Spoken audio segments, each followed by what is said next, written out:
إن الحمد لله نحمده ونستعينه ونستغفره ونعوذ بالله من شرور أنفسنا ومن سيئات أعمالنا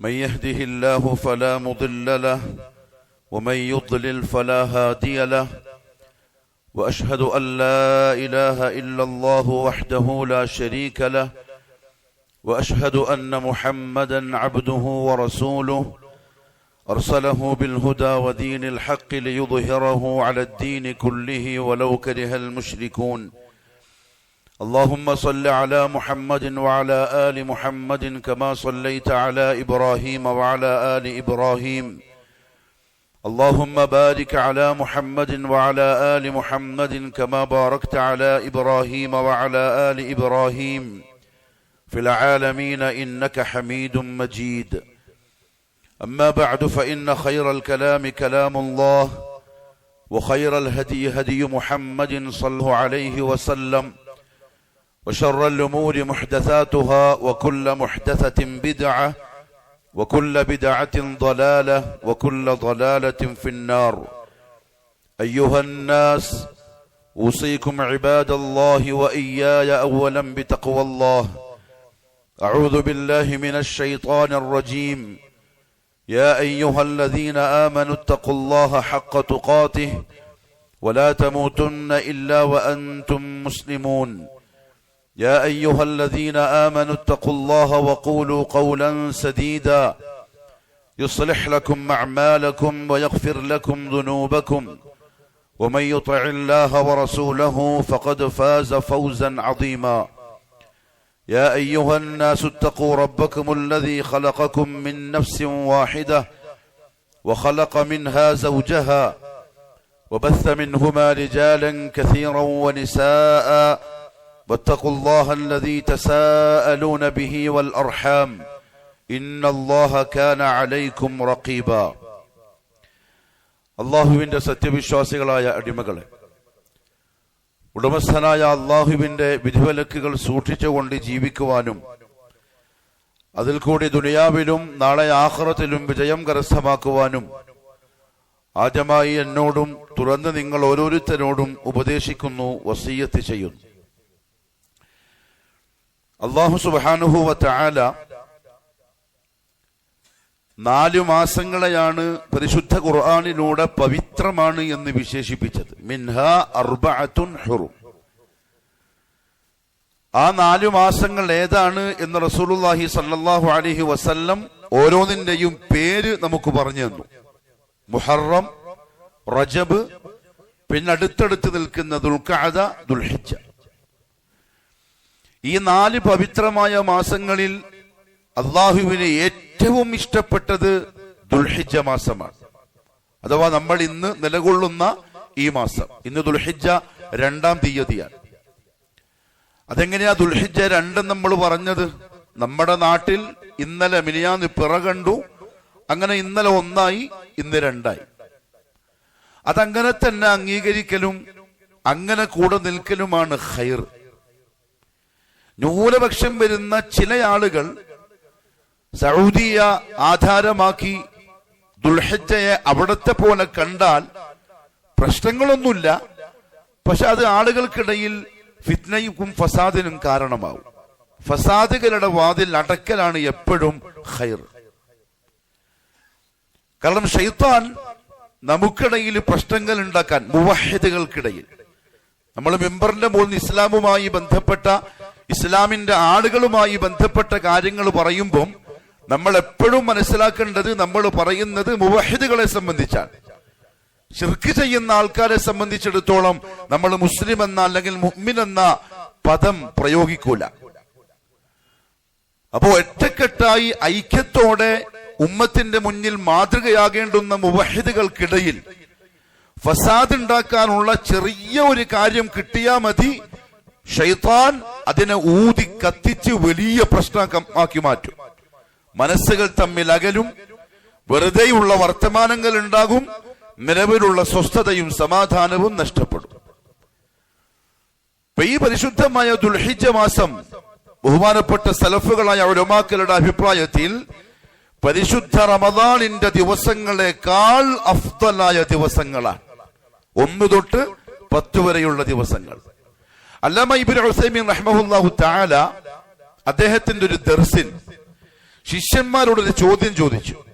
ഒരാള് പരിശുദ്ധ റമദാനിന്റെ പവിത്രമായ ദിവസങ്ങളിൽ ഒരു 2 റക്അത്ത് നഫിൽ നിസ്കാരം എക്സ്ട്രാ നിസ്കരിച്ചു. 2 റക്അത്ത് വെറുതെ നിസ്കരിച്ചു കൂലി കിട്ടാൻ. മറ്റൊരാള് ദുൽഹിജ്ജ മാസത്തിന്റെ ആദ്യത്തെ 10 ദിവസത്തിലും അതുപോലെ 2 റക്അത്ത് നഫിൽ നിസ്കരിച്ചു. അയ്യുഹുമാ അഫ്ദൽ? ഈ 2 ആളുകളിൽ ആര് നിസ്കരിച്ച 2 റക്അത്താണ് അള്ളാഹുവിന്റെ അടുക്കൽ ഏറ്റവും ശ്രേഷ്ഠമായത്? കുട്ടികൾ പറഞ്ഞു റമദാനിൽ നിസ്കരിച്ച നിസ്കാരമാണ്. ഷെയ്ഖ് പറഞ്ഞു ബൽ അസ്സാനി, അല്ല, രണ്ടാമത് പറഞ്ഞതാണ്. കാരണം റസൂലുള്ളാഹി സ്വല്ലല്ലാഹു അലൈഹി വസല്ലം ഒരു വർഷത്തിലെ 365 ദിവസങ്ങളിൽ 10 ദിവസത്തെ മാറ്റിവെച്ച് ബാക്കി 355 ദിവസത്തേക്കാൾ ഏറ്റവും അഫ്ദൽ എന്ന് പറഞ്ഞത് ഈ വരുന്ന 10 ദിവസങ്ങളെ സംബന്ധിച്ചാണ്. വേറൊന്നിനെ പറ്റിയും പറഞ്ഞിട്ടില്ല. അതുകൊണ്ട് തന്നെ സലഫുകൾ, നമ്മൾ സാധാരണ പരിശുദ്ധ റമദാൻ വരുമ്പോൾ എങ്ങനെയാണോ ആവേശഭരിതരാകുന്നത്, അതുപോലെ ദുൽഹിജ്ജ മാസം വന്നപ്പം ഒരു പ്രത്യേക ആവേശത്തിൽ വന്നു. മടക്കേരി സലഫി മഹല്ലിലെ ആളുകള് സുന്നത്ത് നോമ്പിനെ പറ്റിയും നോമ്പ് തുറയെ പറ്റിയും ഒക്കെ ചർച്ച ചെയ്തപ്പം മനസ്സിന് വലിയ സന്തോഷായി. അങ്ങനെ വേണം എന്ന് പറഞ്ഞ ആ ദുൽഹിജ്ജ മാസത്തെ അങ്ങനെ പരിഗണിക്കണം. ഇമാം സുയൂത്തി റഹ്മഹുല്ലാഹു തആല പറഞ്ഞു, കാനൂ യുഅദ്ദിമൂന 3 അശ്റാത്ത്. സലഫുകൾ 3 പത്തുകളെ പ്രത്യേകം ആദരിച്ചിരുന്നു. ഒന്ന് പരിശുദ്ധ മുഹറത്തിന്റെ ആദ്യത്തെ അൽ അശ്റുൽ ഊല മിൻ ഷഹ്രി മുഹറം. രണ്ടാമത്തേത് ദുൽഹിജ്ജയുടെ ആദ്യത്തെ 10. മൂന്നാമത്തേത് അൽ അയ്യാമുൽ അഖീറു മിൻ റമദാൻ, റമദാനിന്റെ അവസാനത്തെ 10. അപ്പൊ ഈ ദിവസങ്ങളിൽ നമുക്ക് അങ്ങനെ ഒരു ആവേശം വരുന്നുണ്ടെങ്കിൽ, നമ്മൾ പരിശുദ്ധ റമദാനിൽ അവസാനത്തെ 10 കാണിച്ച പോലെ ഇബാദാത്തുകൾക്കൊരു മുന്നൊരുക്കം കാണിക്കുന്നുണ്ടെങ്കിൽ ഈമാന്റെ അടയാളമാണ്. വമൻ യുഅദ്ദിം ശആഇറല്ലാഹി ഫഇന്നഹാ മിൻ തഖ്വൽ ഖുലൂബ്. ഹൃദയത്തിൽ ഈമാന്റെ തീപ്പൊരി ഉള്ളത് കൊണ്ടാണ് സലഫുകൾ ആദരിച്ച് നമുക്ക് പഠിപ്പിച്ചു തന്ന മൻഹജ് അനുസരിച്ച് ഈ ദിവസങ്ങളെ പ്രത്യേകം പരിഗണിക്കാൻ നമുക്ക് സാധിക്കുന്നത്. മാത്രമല്ല, കഴിഞ്ഞ ഖുത്ബയിൽ നമ്മൾ പറഞ്ഞതാണ്, റസൂലുള്ളാഹി സ്വല്ലല്ലാഹു അലൈഹി വസല്ലം ഈ 10 ദിവസങ്ങൾക്കുള്ള മറ്റു പ്രത്യേകത പറഞ്ഞു. അതിലൊന്ന് അഹബ്ബുൽ അഅമാലി ഇലല്ലാഹ്, അല്ലാഹുക്ക് ഏറ്റവും ഇഷ്ടപ്പെട്ട അമൽ ഈ 10 ദിവസം ചെയ്യുന്ന അമലുകളാണ്. ആരാധന ഒഴിവാക്കുക. നമ്മൾ റമദാൻ മാസത്തിൽ സാധാരണ പറയാറുണ്ടല്ലോ, അവസാനത്തെ 10ന്റെ പോരിശ അറിയുന്ന ഏത് മുഅ്മിനാണ് ആ ദിവസത്തെ പാഴാക്കി കളയുക? അതേ ചോദ്യം സലഫുകൾ ഈ ദിവസങ്ങളിൽ ചോദിച്ചു ഉമ്മത്തിനോട്. ഈ ദിവസങ്ങൾ അഹബ്ബുൽ അഅമാലി ഇലല്ലാഹ്, നമ്മൾ ചെയ്യുന്ന അമലുകൾ അല്ലാഹുക്ക് ഏറ്റവും ഇഷ്ടപ്പെടുന്ന ദിവസങ്ങളാണ്. ആരാ ഒഴിവാക്കി കളയുക? മറ്റൊരു റിവായത്തിൽ റസൂലുള്ളാഹി സ്വല്ലല്ലാഹു അലൈഹി വസല്ലം പറഞ്ഞു, അസ്കാഹാ ഇൻദല്ലാഹി അസ്സ വജൽ, അല്ലാഹുവിന്റെ അടുക്കൽ ഒരടിമ ചെയ്യുന്ന അമലുകളിൽ ഏറ്റവും പരിശുദ്ധമായി അല്ലാഹു പരിഗണിക്കുന്ന അമൽ ഈ 10 ദിവസത്തെ അമലുകളാണ്. ഓരോ റിവായത്തിൽ വന്നു അഅദമുഹാ സവാബൻ, ഏറ്റവും അധികം കൂലി അല്ലാഹു കൊടുക്കുന്നത് ഈ ദിവസങ്ങളിലുള്ള അമലുകൾക്കാണ്. അപ്പൊ എങ്ങനെയായിരിക്കണം ശരിക്കും ഞാനും നിങ്ങളും? നമ്മൾ ഈ പള്ളിയിൽ തന്നെ പരിശുദ്ധ റമദാനിന്റെ അവസാന ദിവസങ്ങളിൽ ഇബാദത്ത് ചെയ്യാനുള്ള ആവേശവും ചെയ്തവരെയും കണ്ടവരാണ്. ബഹുമാനപ്പെട്ട ഉലമാക്കൾ പറഞ്ഞു, അതുപോലെ സദഖ വർദ്ധിപ്പിച്ച് ഖുർആനോത്ത് പറ്റുമെങ്കിൽ ഉലമാക്കൾ പറഞ്ഞു ഈ 10 ദിവസം കൊണ്ട് ഒരു ഖത്മ് തീർക്കാൻ പറ്റിയാൽ അത് ഏറ്റവും നല്ലതാണ്. ഒരു ദിവസം 3 ജുസ് ഓതിയാ മതി. പെരുന്നാളാകുമ്പോഴേക്കും ഖത്മ് തീരും. അദ്കാറുകൾ വർദ്ധിപ്പിച്ച്, തക്ബീറാത്തുകൾ വർദ്ധിപ്പിച്ച്, നഷ്ടപ്പെട്ട അല്ലെങ്കിൽ ആളുകൾ മറന്നുപോയ സുന്നത്തുകളെ ജീവിപ്പിച്ച്, മാർക്കറ്റുകളിൽ പീടികയിലിരിക്കുമ്പം വീട്ടിൽ നിന്ന് പള്ളിയിലേക്ക് വരുന്ന വഴിക്ക് തിരിച്ചു പോകുന്ന വഴിക്ക് ആളുകൾ കേൾക്കുന്ന ശബ്ദത്തിൽ തക്ബീർ പറഞ്ഞ് അവരെയും അത് ഓർമ്മിപ്പിച്ച് അതങ്ങ് ആദത്താവണം. നമ്മളെ വളർന്നു വരുന്ന ചെറിയ മക്കൾക്ക് ഇതാ ദുൽഹിജ്ജ വരികയാണ്, എന്തൊക്കെയോ ചെയ്യാനുണ്ട്, വളരെ പോരിശയുള്ള ദിവസങ്ങളാണ് എന്ന് പഠിക്കുന്ന തരത്തിൽ നമ്മൾ അത് ചെയ്ത് കാണിക്കണം. റമദാനിൽ കാണിച്ച പോലെ. റമദാൻ ഈ മക്കൾക്ക് എന്തൊരു ആവേശം ഉണ്ടായിരുന്നു. അതേപോലെ കാരണം അല്ലാഹു സുബ്ഹാനഹു വ തആല അത്ര വലിയ ശ്രേഷ്ഠത ഈ ദിവസങ്ങൾക്ക് വെച്ചിട്ടുണ്ട്. അതുകൊണ്ട് ഇതിന്റെ പരമാവധി അമൽ ചെയ്യാൻ അല്ലാഹു തൗഫീഖ് നസീബാക്കി തരട്ടെ. മാത്രമല്ല ഈ പരിശുദ്ധമായ ദിവസങ്ങളാണ് അല്ലാഹു സുബ്ഹാനഹു വ തആല ഹജ്ജ് കർമ്മത്തിന് വേണ്ടി സെലക്ട് ചെയ്ത ദിവസങ്ങൾ. ഒരു മുസ്ലിം അവന്റെ ജീവിതത്തിന് ഏറ്റവും വലിയ സന്തോഷവാനാകുന്ന ദിവസം അവൻ ഹജ്ജ് ചെയ്ത് പൂർത്തിയാക്കുന്ന ദിവസമാണ്. കാരണം അല്ലാഹു സുബ്ഹാനഹു വ തആല ഇസ്ലാമിന്റെ പൂർത്തീകരണമായി അഥവാ അർക്കാനുൽ ഇസ്ലാമിൽ അഞ്ചാമതായി എണ്ണിയത് ഹജ്ജുൽ ബൈത്ത് ഇൻ ഇസ്തതഅത ഇലൈഹി സബീല, സാധിക്കുമെങ്കിൽ അവൻ ഹജ്ജ് കർമ്മം പൂർത്തിയാക്കല. പരിശുദ്ധ ഖുർആനിൽ അല്ലാഹു ആയത്ത് അവതരിപ്പിച്ചു, വലില്ലാഹി അലന്നാസി ഹജ്ജുൽ ബൈത്ത് മൻ ഇസ്തതഅ ഇലൈഹി സബീല. ആരോഗ്യം കൊണ്ടും സാമ്പത്തിക മേഖലയിലും പോക്കുവരവായുള്ള യാത്രാ സൗകര്യത്തിലും ആർക്കെങ്കിലും പരിശുദ്ധമായ കഅബയിൽ ചെന്ന് ഹജ്ജ് നിർവഹിക്കുവാൻ സാധിച്ചാൽ അത് അവന് അള്ളാഹിനോടുള്ള ഹക്കായി മാറിയിരിക്കുന്നു. കടമയാണ്, ബാധ്യതയാണ്, അതിലൊഴിവാൻ പറ്റൂല. എനിക്ക് ആരോഗ്യമുണ്ടോ, എനിക്ക് ഹജ്ജിന് പോകാനുള്ള സാമ്പത്തിക ശേഷിയുണ്ടോ, എനിക്ക് വാഹന സൗകര്യം അല്ലെങ്കിൽ യാത്രാ സൗകര്യമുണ്ടോ എന്ന് എനിക്കും അറിയാം, എന്റെ ഉള്ളറിയുന്ന റബ്ബിനും അറിയാം. ഒളിപ്പിച്ചു വെക്കുന്ന ആൾക്കാരുണ്ട്.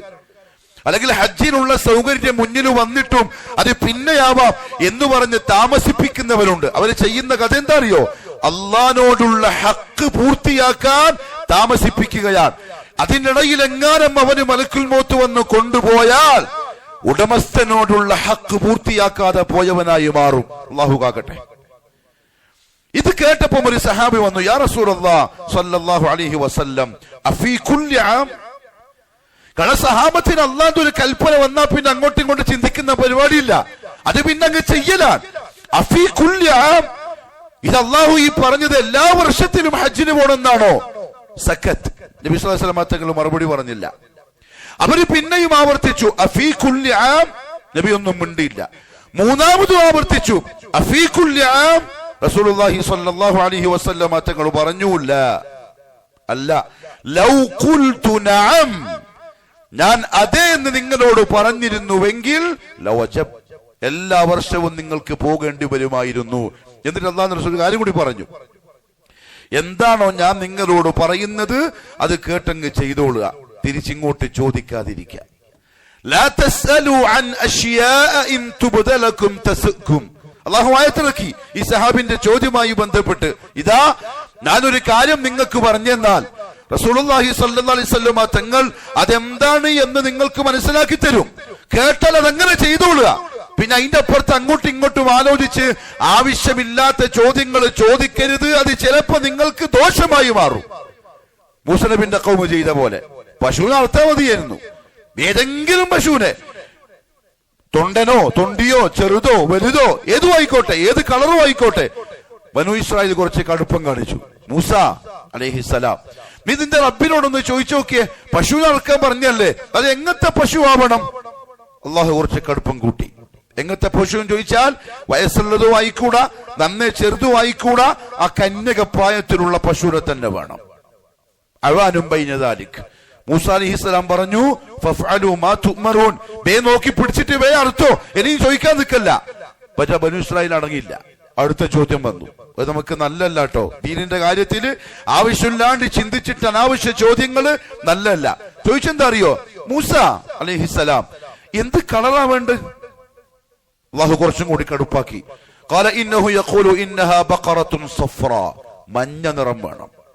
വെറും യെല്ലോ കളർ അല്ല, ഫാഖിഉൽ ലൗനുഹാ, മഞ്ഞ എന്ന് പറഞ്ഞാൽ ഇങ്ങനെ തിളങ്ങണം. തസുറുൻ നാദിരീൻ, നോക്കുന്നവന്റെ കണ്ണടച്ചു പോണം.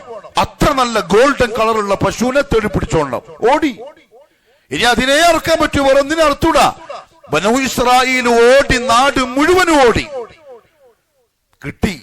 പക്ഷെ അടുത്ത ചോദ്യം വന്നു, മൂസ നീ ഒന്നുകൂടി ചോദിച്ചു നോക്കിയേ അലൈഹിസ്സലാം, നമുക്കൊരു തൃപ്തിയായി, ഇനിയും ചോദിച്ചു നോക്കിയേ. അള്ളാഹിന്റെ അടുത്ത് നിന്ന് പിന്നെയും വന്നു, ജോലിക്ക് ഉപയോഗിച്ചൂടാ, പിന്നെ കൃഷിയിടങ്ങളിൽ നിലമുഴുകാൻ വേണ്ടി ഉപയോഗിച്ചൂടാ, ഞാൻ ഈ പറഞ്ഞ നിറത്തിൽ ഒരു ചെറിയ പൊടിക്ക് പോലും വേറെ കളർ ഉണ്ടാവാനും പറ്റൂല. പരിധി പിടിച്ചോ. അതിന്റെ രോമം തൊലിയും അതിന്റെ നെറ്റിയും തലയും കാലും മുട്ടും മുഴുവൻ കൃത്യമായ കളർ വേണം. ഒരു ജോലി ചെയ്തതിന്റെ അടയാളം പോലും ഉണ്ടാവാൻ പറ്റില്ല. ഓടിച്ചു കളഞ്ഞു. ഇബ്നു അബ്ബാസ് റളിയല്ലാഹു തആല അൻഹുമ പറഞ്ഞു, ഇവർ അങ്ങോട്ട് കടുപ്പം കാണിച്ചപ്പം അള്ളാഹ് അതിനേക്കാളും വല്ല കടുപ്പം ഇങ്ങോട്ട് കാണിച്ചു. അതെന്തിനാ ഖുർആൻ നമുക്ക് പറഞ്ഞു തന്നത്? നിങ്ങളുടെ പ്രവാചകൻ നിങ്ങൾക്കൊരു കാര്യം പറഞ്ഞെന്നാൽ ആടെ നിന്ന് ചെയ്തോളണം. അങ്ങോട്ടോ ഇങ്ങോട്ടോ പോയാൽ അത് നിങ്ങൾക്ക് മോശമായി ഭവിക്കും. അതുകൊണ്ട് ജീവിതത്തിൽ ഒരിക്കൽ മാത്രമേ ഹജ്ജ് വാജിബുള്ളൂ. പിന്നെയും കഴിവുള്ളവർക്ക് കഴിയും പോലെ ഇഷ്ടം പോലെ ചെയ്യാം. അള്ളാഹു ഒന്നെങ്കിലും തൗഫീഖ് നസീബാക്കി തരട്ടെ. ഈ പരിശുദ്ധമായ ഹജ്ജ് കർമ്മം ഒരാൾക്ക് ഈ മാസത്തിൽ അല്ലെങ്കിൽ ഈ ദിവസങ്ങളിൽ ഇരിക്കാൻ സാധിച്ചാൽ അയാൾക്ക് സന്തോഷിക്കാനും ആ സന്തോഷം പ്രകടിപ്പിക്കാനും അവകാശമുണ്ട്. അതുകൊണ്ട് നമ്മുടെ നാട്ടിൽ നിന്ന് ആരെങ്കിലും ഹജ്ജിന് പോയി ഹജ്ജ് ചെയ്ത് കഴിഞ്ഞു വന്നു, ഒരാട്ടിനടുത്ത് ബിരിയാണി വെച്ചിട്ട് നമ്മളെ വിളിച്ചു തിന്നാൻ ധൈര്യമായിട്ട് പോയിട്ട് കഴിക്കാം. മുവഹിദിന്റെ കേട്ടോ, മുശ്രിക്കിന് ഹജ്ജില്ല, ധൈര്യമായിട്ട് കഴിക്കാം. ആ ഭക്ഷണം സുന്നത്തായ ഭക്ഷണമാണ്. ഖുൽ ബിഫദ്ലില്ലാഹി വബിറഹ്മതിഹി ഫബിദാലിക ഫല്യഫ്റഹു. ഈ ആയത്തിനെയാണ് ഉലമാക്കള് തെളിവുദ്ധരിച്ചത്. അള്ളാഹു നിങ്ങൾക്കൊരു ഫദ്ല് തന്നു. അതായത് ഭൂമിയിൽ ജീവിക്കുന്ന മുഅ്മിനുകളുടെ ഒരു അഭിലാഷമാണ് ഹജ്ജ്.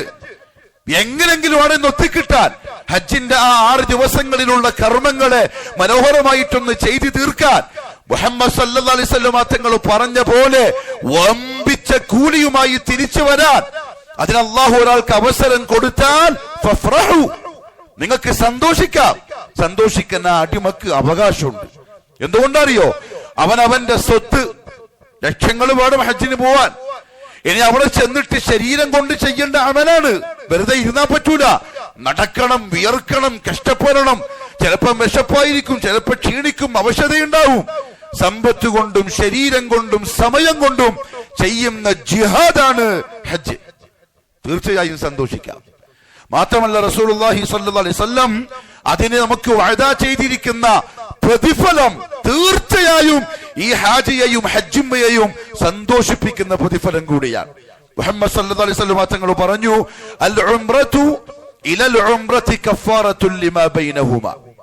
ഒരു ഉംറ മറ്റേ ഉംറന്റെ ഇടയിലുള്ള പാപങ്ങളുടെ കഫാറയാണ്. അതുകൊണ്ട് ഉംറ എന്ത് ചെയ്യണം? നിരന്തരം ചെയ്യണം. കഴിവുള്ളവർ ഒരു ഉംറ ചെയ്തു, അടുത്ത ഉംറ ചെയ്യുന്നതിന് മുമ്പ് വന്ന പാപങ്ങളെ അടുത്ത ഉംറ കരിച്ചു കളയും.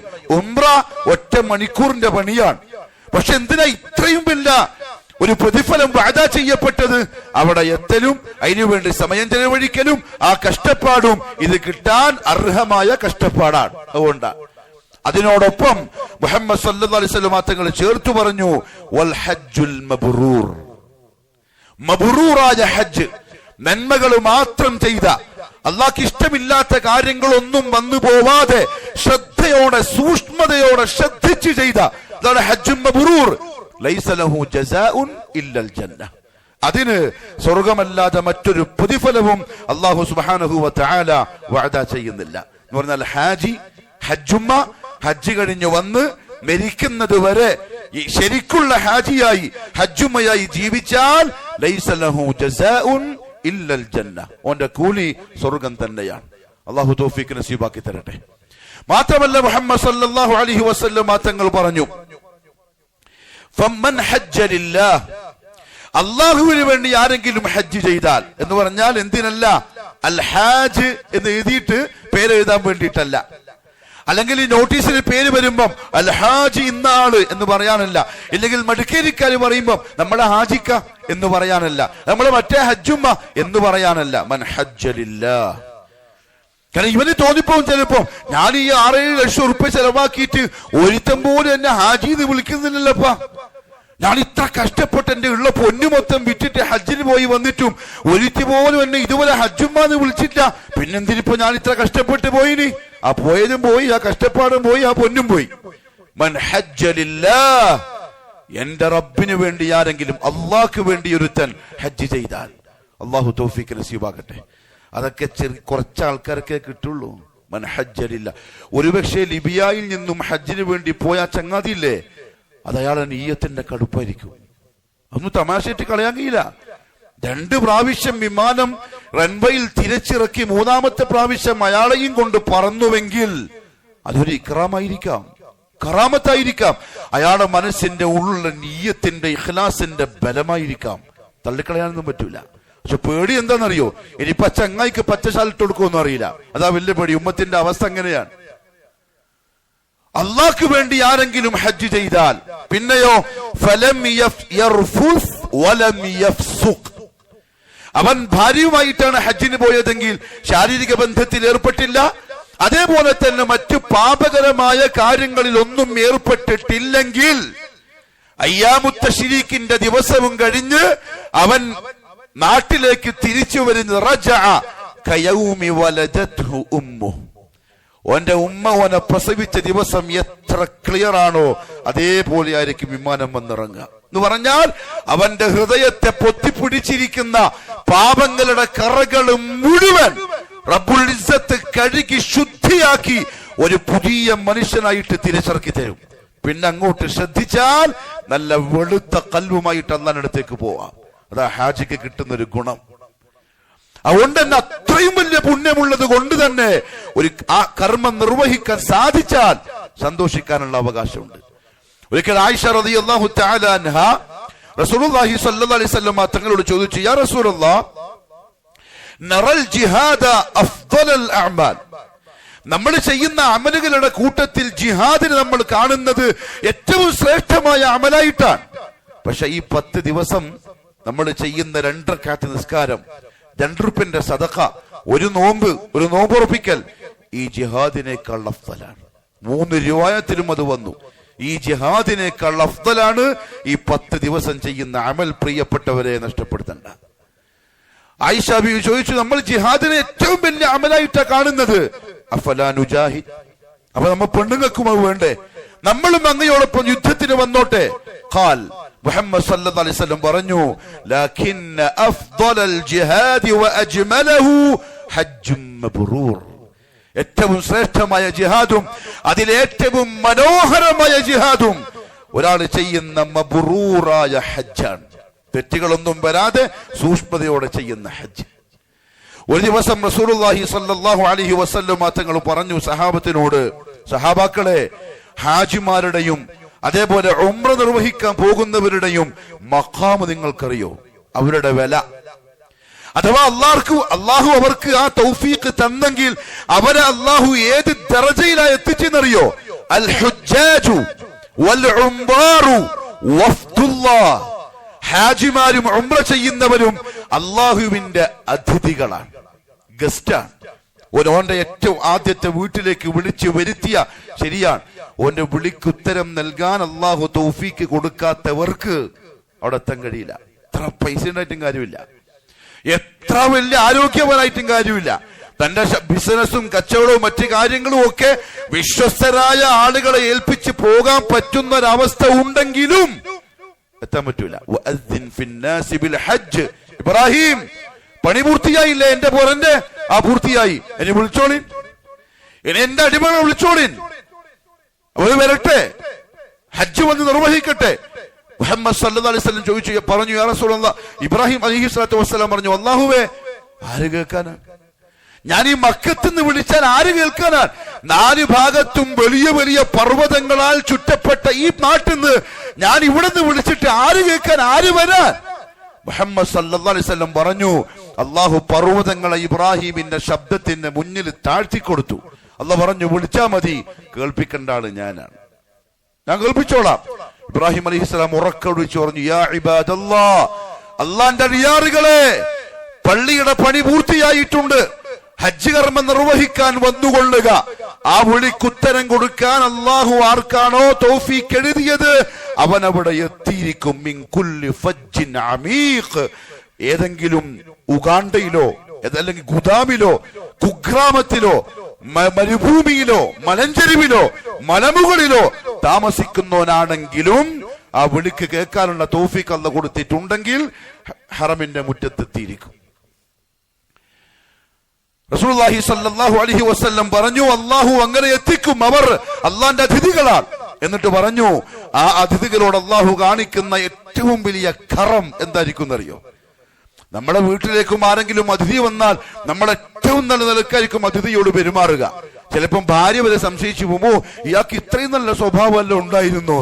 കാരണം നമ്മളെ പ്രവൃത്തിയും വർത്താനവും കേട്ടാൽ അതിഥികളോട്. എങ്കിൽ അല്ലാഹു അക്രമുൽ അക്രമീനാണ്. മന്മാരിൽ അതേപോലെ തന്നെ നല്ല സ്വഭാവം കാണിക്കുന്നവരിൽ ഏറ്റവും നല്ലവൻ, അവൻ കാണിക്കുന്ന ഏറ്റവും വലിയ ഇക്റാം റസൂലുള്ളാഹി സ്വല്ലല്ലാഹു അലൈഹി വസല്ലം പറഞ്ഞു, ഇൻ ദഅഊഹു, അവർ എന്തെങ്കിലും ഒരു കാര്യം അല്ലാഹുവോട് ദുആ ചെയ്താൽ ആ ദുആക്ക് അല്ലാഹു ഉത്തരം കൊടുക്കും.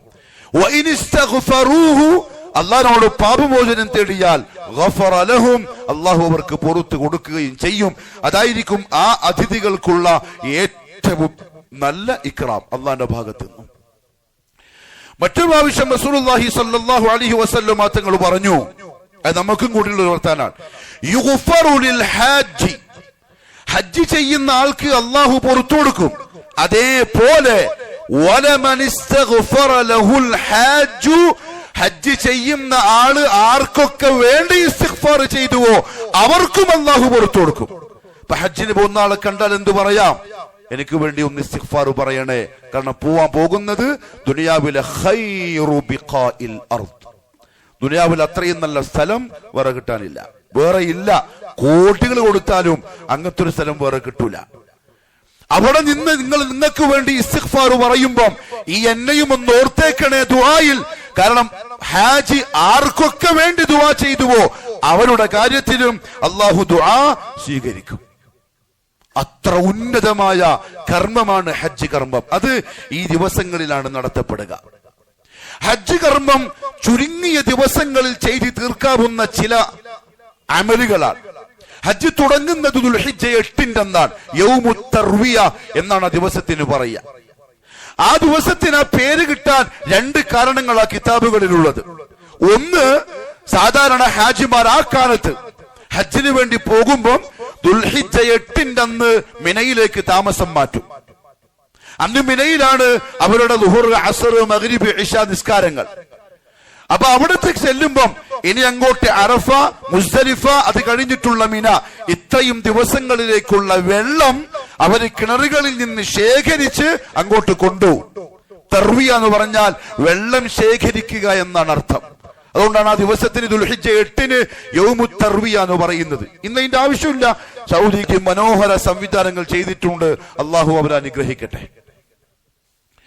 രണ്ടാമത് കാരണം ഉലമാക്കൾ എഴുതി, ഇബ്രാഹിം അലൈഹി സ്വലാത്തു വസ്സലാം മോൻ ഇസ്മായിലിനെ അറുക്കാൻ വേണ്ടി തയ്യാറാവുന്നതിന് മുമ്പ് അള്ളാഹു അദ്ദേഹത്തിന് സ്വപ്നം കാണിച്ചത് ആ ദിവസത്തിലായിരുന്നു എന്ന് ചില റിവായത്തുകൾ കാണാം.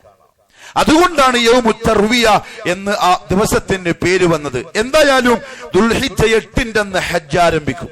ഹാജിമാർ അവരവർ താമസിക്കുന്ന സ്ഥലങ്ങളിൽ നിന്ന് ഡ്രസ്സ് മാറും, അഥവാ കഫൻ തുണിയിലേക്ക് മാറും. ഇനി അങ്ങോട്ട് ബുദ്ധിയുള്ളവനെ ചിന്തിപ്പിക്കുന്ന ദിവസങ്ങളാണ്. വിലപിടിപ്പുള്ള വസ്ത്രം ധരിക്കാൻ കഴിവുള്ള ആളായിരിക്കും, നല്ല പൈസക്കാരനായിരിക്കും. അള്ളാഹു പറഞ്ഞു, ഇനി അങ്ങോട്ട് നിശ്ചിത ദിവസം വരെ എന്റെ മുമ്പിലേക്ക് പാവപ്പെട്ടവനും പണക്കാരനും ഒരേപോലെ വന്നോണം, രാജാവും പ്രജയും ഒരുപോലെ വന്നോണം.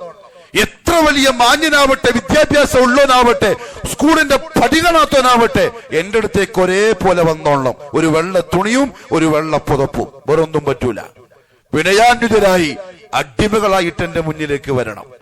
ആ 2 വെള്ള തുണി നിന്നെ ചിന്തിപ്പിക്കേണ്ടത്, ഒരു ദിവസം ഇതേപോലെ നീ വസ്ത്രമുടുത്തിന്ന് മിനായിലേക്ക് ഇറങ്ങുന്ന പോലെ ഒരു 3 വെളുത്ത തുണിയിൽ പൊതിഞ്ഞ് നിന്നെ ഇറക്കും. മിനായിലേക്കല്ല, മണ്ണിന്റെ ഉള്ളിലേക്ക്. ആ ചിന്ത നിനക്കുണ്ടാവണം. ഇഹ്റാമിന്റെ വസ്ത്രം ധരിച്ച് അവർ താമസ സ്ഥലത്തുനിന്ന് ഹജ്ജിന് വേണ്ടി ഇഹ്റാം കെട്ടും. അല്ലാഹുമ്മ ലബ്ബൈക ഹജ്ജതൻ, ഹജ്ജിലേക്ക് പ്രവേശിച്ചു. പിന്നെ മിനായിലേക്കുള്ള ഒരു യാത്രയാണ്. ആ യാത്ര മിമ്പറിന്റെ പോൾന്ന് പറഞ്ഞാൽ ഒന്നും മനസ്സിലാവൂല. അത് ആടെ ചെന്നിട്ടൊന്ന് കാണണം. ഹാജിമാരുടെ, ഹജ്ജുമ്മമാരുടെ മിനായിലേക്കുള്ള ആ കൂട്ടം കൂട്ടമായിട്ടുള്ള യാത്ര. അള്ളാഹു പറഞ്ഞത് ഇബ്രാഹിം നബിനോട്,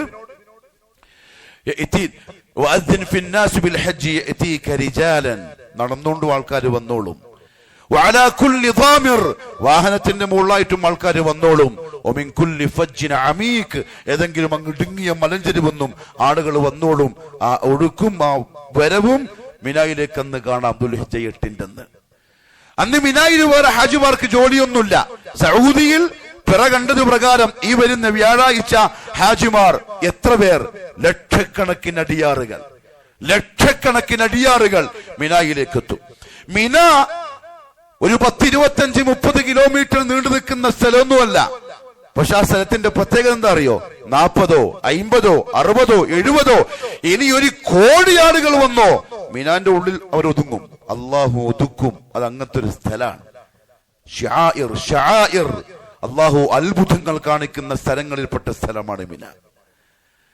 അന്ന് അവിടെ ചെന്നവർ തമ്പുകളിൽ ദുഹർ, അസ്ർ, മഗ്രിബ്, ഇശ ഈ നിസ്കാരങ്ങൾ നിർവഹിച്ച് തക്ബീറുകളിൽ, തഹ്ലീലുകളിൽ, ഖുർആനോത്തിൽ, ദർസുകളിലൊക്കെ ആയിട്ട് കഴിച്ചു കൂട്ടും.